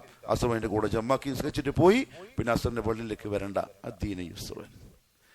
ഇബ്നു അബ്ബാസ് റളിയല്ലാഹു തആല അൻഹു പറഞ്ഞു, അള്ളാഹുവിന്റെ റസൂൽ ഇങ്ങനെ ചെയ്തിട്ടുണ്ട്. അതെന്തിനാണെന്നറിയോ? അങ്ങയുടെ ഉമ്മത്തിന് പ്രയാസമാവാതിരിക്കാൻ. റഹ്മത്തുൽ ലിൽ ആലമീൻ. ഒന്ന്. മറ്റൊരു കാര്യം, ഇനി നല്ല മഴയാണ്, ജംഅ ചെയ്തിട്ടില്ല ഇമാമ്, അസറിനും പള്ളിയിലേക്ക് വരണം, പക്ഷെ കോരിച്ചൊരിയുന്ന മഴ, യാത്ര ബുദ്ധിമുട്ടാണ്, ജമാഅത്ത് നിർബന്ധമില്ല, പുരക്ക് നിസ്കരിച്ചാൽ മതി. ഒരു കടുംപിടുത്തം ഇതിലില്ല. പിന്നെ ആരാ പറഞ്ഞ ഇസ്ലാം ഭയങ്കര കടുപ്പാണ്, ഇസ്ലാം ഭയങ്കര ബുദ്ധിമുട്ടാണ്? ഇസ്ലാം തിരിയാത്തത് കൊണ്ടാണ്. ബുദ്ധിമുട്ട്, കടുപ്പം തൗഹീദിലാണ്. അതുള്ളവന് ഇസ്ലാം വളരെ ഈസിയാണ്, വളരെ രസകരമാണ്. നല്ല മഴ, ജമാഅത്ത് നിർബന്ധമില്ല. മാത്രമല്ല, മുഅദ്ദിൻ ബാങ്ക് കൊടുക്കുമ്പം റസൂലുള്ളാഹി സ്വല്ലല്ലാഹു അലൈഹി വസല്ലം തങ്ങൾ പറഞ്ഞു, ഒരു ദിവസം ഇബ്നു ഉമർ ബാങ്ക് കൊടുത്തു പള്ളിയിൽ നിന്ന്. ആ ബാങ്കിൽ അദ്ദേഹം പറഞ്ഞു, അലാ സല്ലൂ ഫിർ ദിഹാൽ, അലാ സല്ലൂ ഫിർ ദിഹാൽ, ഹയ്യ അലൽ ഫലാഹ് കഴിഞ്ഞിട്ട് ഇങ്ങനെ നിങ്ങൾ ഇങ്ങോട്ട് വരണ്ട, പുരക്കം തന്നെ നിസ്കരിച്ചാൽ മതി. ബാങ്കില് അദ്ദേഹം പറഞ്ഞു, കാന യഅ്മുറുൽ മുഅദ്ദിന ഇദാ കാനത് ലൈലത്തുൻ ദാതു ബർദിൻ വമതരിൻ. രാത്രിയിൽ നല്ല മഴയും നല്ല തണുപ്പൊക്കെ ആണെങ്കിൽ നബി സല്ലല്ലാഹു അലൈഹി വസല്ലം ബിലാലിനെ വിളിച്ചിട്ട് പറയും, ബിലാലെ ആരോടും വരണ്ട എന്ന് പറ. ഫസല്ലു ഫിർ ദിഹാൽ, പുരക്ക് നിസ്കരിച്ചോളാൻ പറ, പള്ളിയിലേക്ക് വരണ്ട എന്ന് പറ. ഇത്ര എളുപ്പമുള്ള ദീൻ വേറെ ഏതാ ഉള്ളത്? 5 നേരത്തെ നിസ്കാരത്തെ പറ്റിയായി പറയുന്നത്, പള്ളിയിലേക്ക് വരണ്ട, പുരക്ക് നിസ്കരിച്ചോളേ. ദീനതാണ്. അതുകൊണ്ട് മടിക്കേരിയിൽ ആർക്കെങ്കിലും മഴക്കാലത്ത് പ്രത്യേകിച്ചും പള്ളി കാണുന്നില്ല, ചങ്ങായി പള്ളിയിൽ എന്ന് പറയണ്ട. ചിലപ്പോൾ വരാൻ ബുദ്ധിമുട്ടായത് ഉണ്ടാവാം. വരാതിരിക്കൽ അവൻ റുഖ്സയും കൂടിയാണ്. അതുകൊണ്ട് പ്രിയപ്പെട്ടവരെ, അള്ളാഹിനോട് കാവൽ തേടണം. അദാബായി മാറാതെ, ഉരുൾപൊട്ടലുകളൊന്നും വരാതെ, മണ്ണിടിച്ചിലൊന്നും വരാതെ, അപായങ്ങളൊന്നും വരാതെ അള്ളാഹ്ക്ക് മാത്രമേ അത് ചെയ്യാൻ പറ്റുള്ളൂ. അള്ളാഹു നല്ല തൗഫീഖ് നസീബാക്കി തരട്ടെ. അള്ളാഹുവിന്റെ ദീൻ മുറുകെ പിടിച്ച് സന്തോഷത്തോടെ ആ ദീനനുസരിച്ച് ജീവിക്കുന്ന മുത്തഖീങ്ങളിൽ പെടുത്തി അള്ളാഹു നാം ഏവരെയും അനുഗ്രഹിക്കട്ടെ. അലാ ഇന്നല്ലാഹ സുബ്ഹാനഹു വ തആല അമറനാ ബിസ്സലാത്തി വസ്സലാമി അലൻ നബി സല്ലല്ലാഹു അലൈഹി വസല്ലം ഫസല്ലു വസല്ലിമു. اللهم صل على محمد وعلى آل محمد كما صليت على إبراهيم وعلى آل إبراهيم. اللهم بارك على محمد وعلى آل محمد كما باركت على إبراهيم وعلى آل إبراهيم إنك حميد مجيد. اللهم ارض عن خلفاء الراشدين وأفضل أمراء المرشدين، عن أبي بكر وعمر وعثمان وعلي رضوان الله عليهم أجمعين، وعن الصحابة والقرابة كلهم أجمعين. اللهم اغفر للمؤمنين والمؤمنات والمسلمين والمسلمات الأحياء منهم والأموات إنك مجيب الدعوات وقاضي الحاجات.